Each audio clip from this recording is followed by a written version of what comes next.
Welcome to Heroes of the Faith. Today we're going to be talking about Don Richardson.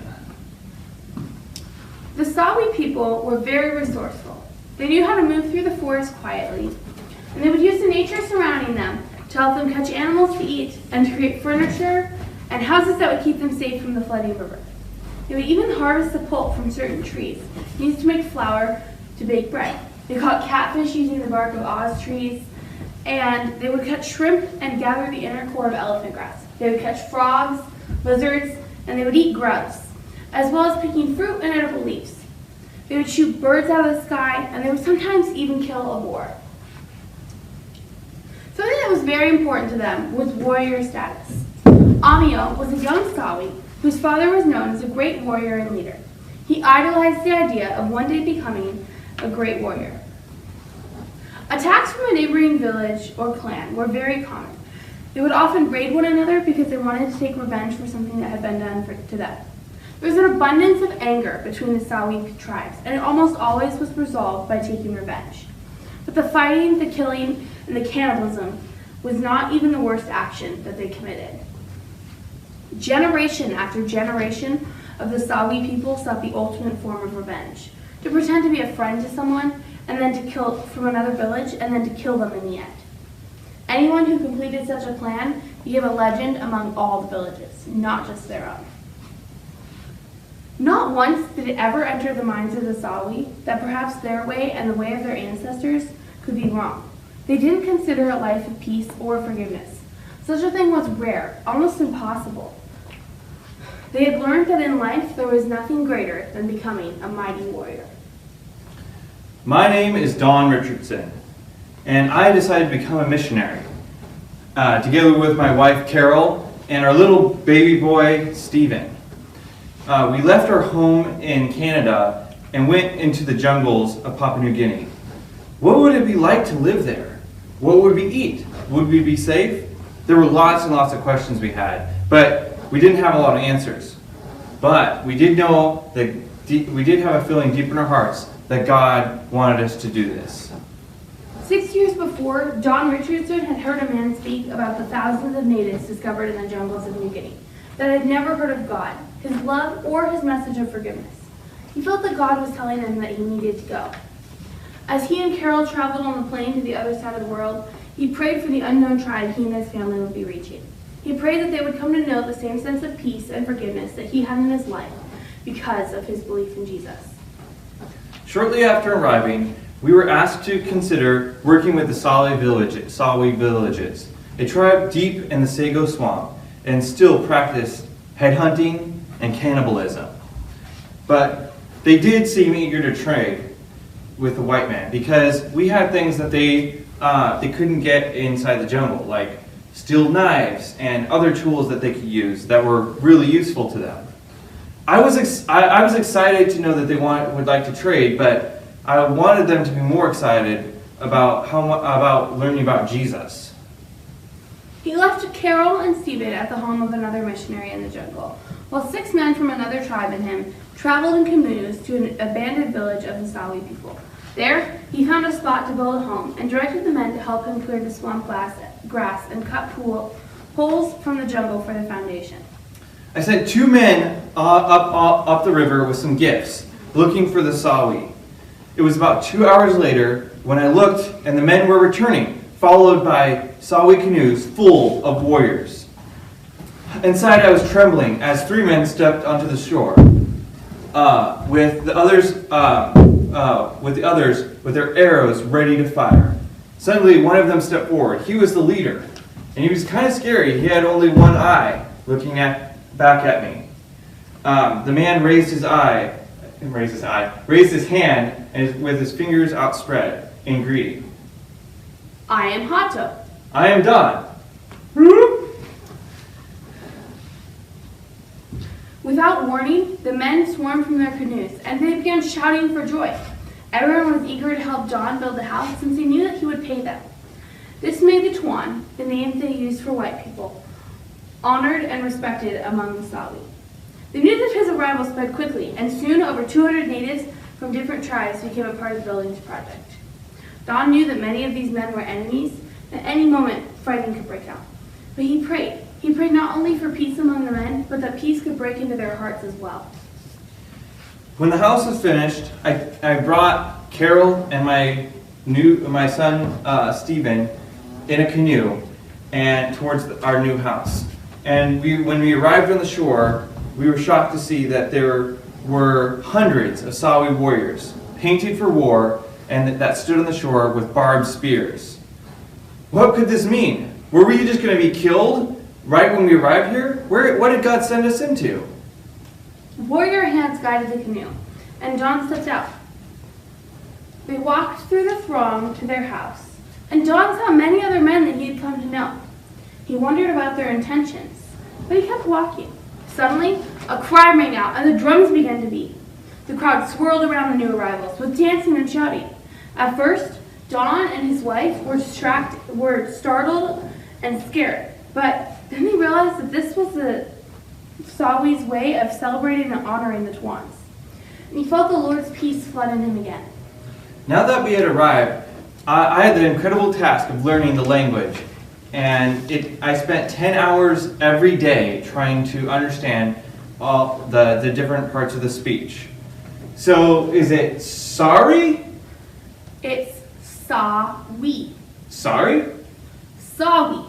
Sawi. Oh, okay. My wife also used her skills as a nurse to help those who were sick. 3 different Sawi villages decided to move near the spot where we had our home, because they wanted to be able to trade with us. But having the Sawis live close together was not necessarily the best idea. Why do you think that is? It was because the Sawi were prone to fight. They were full of anger, hatred, and revenge. And they didn't know God's forgiveness. And because they could not forgive, they had to fight. Arrows whizzed, bowstrings rattled, and the men shouted with cries of war. Carol, get the baby away from the windows! John ran toward the porch as his wife scooped up the napping Stephen to hide in the storeroom. The Sawi ran around, trying to avoid arrows and hit the opposing tribesmen. I watched in agony as knowing that I was not able to tell these men about Jesus. And if they died without hearing about Jesus, they would not be able to enter heaven. I had to do something. I wanted to be a peacemaker. So I prayed very quickly. And then I leaped from the porch and went towards the Sawi warriors, yelling the only thing I knew was to yell. S! That's enough! That's enough! The men didn't want John to get hurt, as he was their precious supplier of the wonderful treasures like fish hooks and tin cans. So they tried to draw the fire away from him. When the other villagers noticed that John was there, they lowered their bows, but they kept shouting. John asked the leader of the people to calm them. Slowly, the men listened and the fighting stopped. But John knew that the anger wasn't gone. Only God can take away anger and give forgiveness in its place. But how could John help the people understand that? It seemed impossible. As I learned more words of the Sawi language, I began to share stories from the Bible. But for the most part, the men didn't seem interested at all. A lot of times they would be bored and talk to each other and not really pay attention. And then I started to tell the story of Jesus. And I got to the part where Judas betrayed Jesus for money, and then Jesus died on the cross. During this, the men were very, very attentive. One of them whistled and one of them laughed. And they seemed really excited. I was confused at first, but then it seemed to me that they thought Judas was the hero of the story, not Jesus. In a few days, I learned the horrible truth about the Sawi. You see, they wanted to befriend somebody, and then they wanted to kill that person. That was the ultimate victory of one of the Sawi tribe. They called it fattening a pig before slaughter. I was overcome with horror. They did not want to know the forgiveness of Jesus. They wanted to be betrayers like Judas. For 5 months, John and Carol worked to prevent violence among the 3 villages living together. But the anger and the revenge were so deeply ingrained in the hearts of the young men and boys that the slightest offense would send everyone running for their bows and spears. In the first few months they were there, the Richardsons counted 14 battles in their front yard, and after that they stopped counting. But somehow God protected everyone and no one was hurt during that time. No one was killed during that time. I knew that if one man was killed, that there would be an all-out war between the villages, and there would be many lost lives.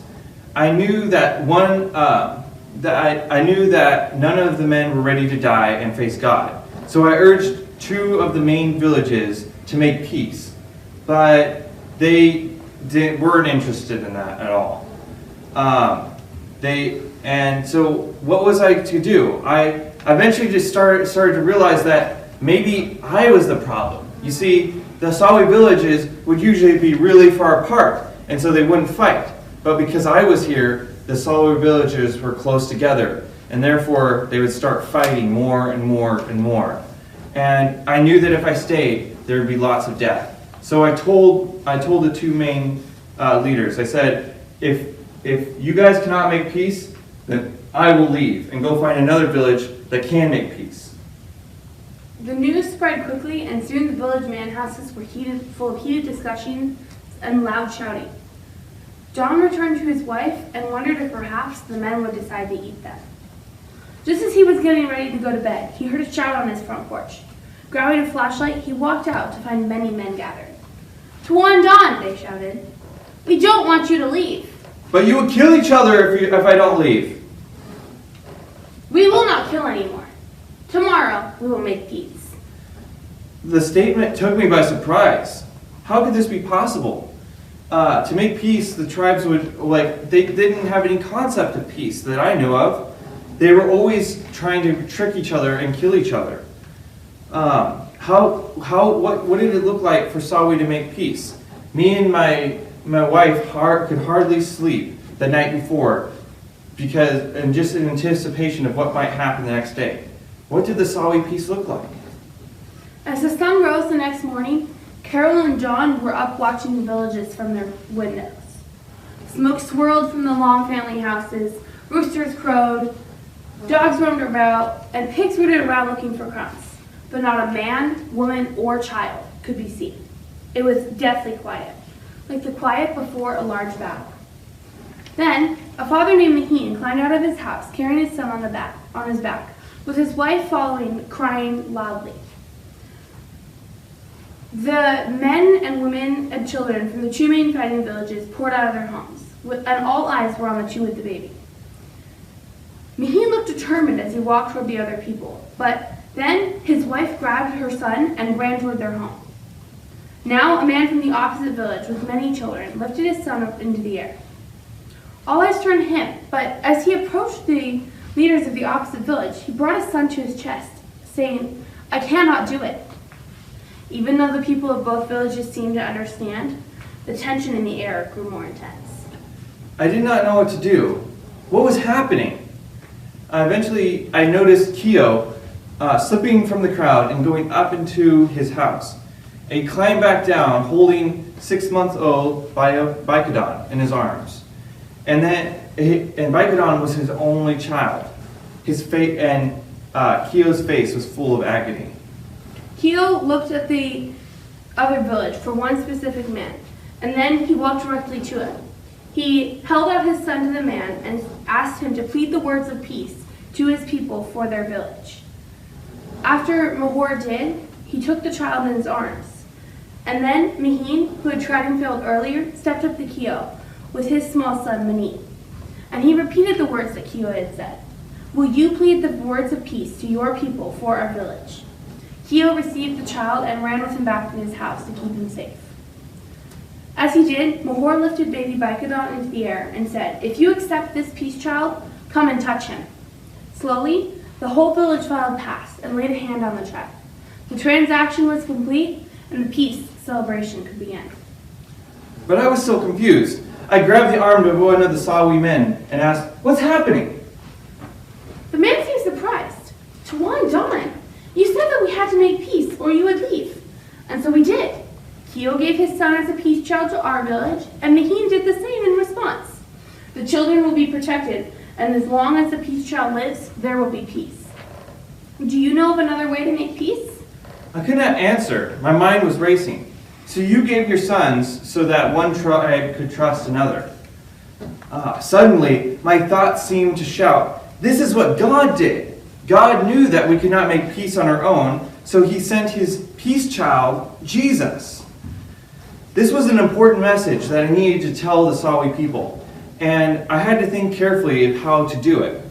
For 2 months, I worked out how I would tell the Sawi about Jesus. When I was ready, I went to each man house to share the truth. I began, when I first saw Keo giving his son to Mahor, I wanted to rush in and give Baikadon back to his mother. And they were like, "Oh, so you wanted us to make peace without using a baby." But then I said to them, "But I think you were right. You see, God knew that we could not make peace on our own, so he sent Jesus to be, who was his only son, just like Keo sent Baikadon, to be the once and for all peace child. And God did this knowing that mankind would reject and betray and kill his son. In the eyes of the Sawi, to betray and to kill the peace child was the most horrid of evils.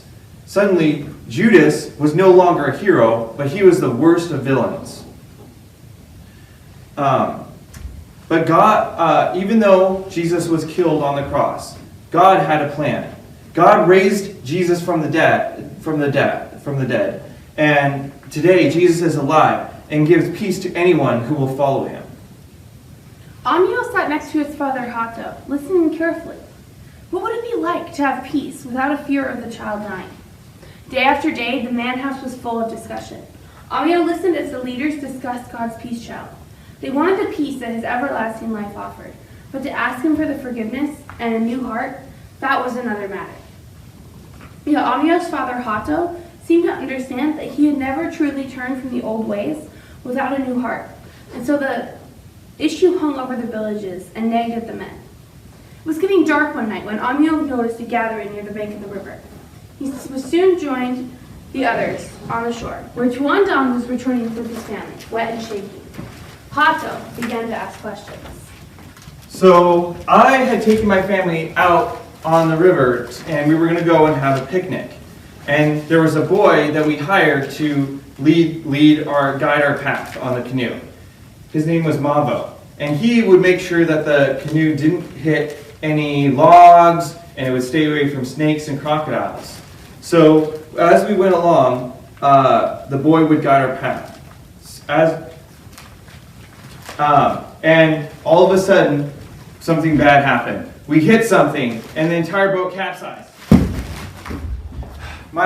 We all fell into the water, and I tried to grab onto the boat. I got in the boat, and my wife Carol grabbed the boat. And we also, my new baby boy, she was holding on to. But we also had our son Stephen, who was older by this time, and we couldn't find him anywhere. Mavo, he got back into the canoe and started to look around. There he is, Don. I saw my son in the murky waters, which was almost impossible, but it was only possible because Mavo pointed him out to me. I grabbed my son and pulled him back in the canoe. And then we were able to get back safely without being eaten by crocodiles. God had answered miraculously, and they were all safe. But Hato didn't see it that way. His eyes flashed as he grabbed a vine, saying, "Say the word, Tuanda, and I'll whip Mavo for you." No. I don't want you to hurt Mavo. Mavo is my friend. He kept us safe from the crocodiles and such. If I intend to treat Mavo like a son for the rest of my life, and I don't want him to be hurt at all. I love him. If it hadn't, you should spend time praising God instead of blaming Mavo for what happened. Amiel's eyes grew wide. Everybody knew that Mavo needed to be punished, but Tuan Don was going to forgive him and even love him. He looked at his father. His expression showed his shock at Tuan's actions. Later, Tuan John spoke to the people about Jesus as the one who takes away our sins. Amio heard that Mavo and another young man had decided to receive God's peace child and a new heart, but Amio wasn't convinced yet. How could you be a great warrior if you forgave your enemies instead of getting revenge? A few weeks after the incident by the river, Amio sat with the other men in the man house as Tuan John talked about Jesus. Suddenly, Amio's heart stopped. His father had risen and was speaking. I want to receive the peace child of God. The room was deathly quiet, but every listener could sense the presence of Jesus. Amio knew then and there that if his father could receive the peace child of God and a new heart, he wanted it too. He asked Jesus to give him the peace so that he could become a new kind of great warrior, one who bravely forgave his enemies instead of getting revenge. And that is the story of Don Richardson. See you guys tomorrow. Bye. And we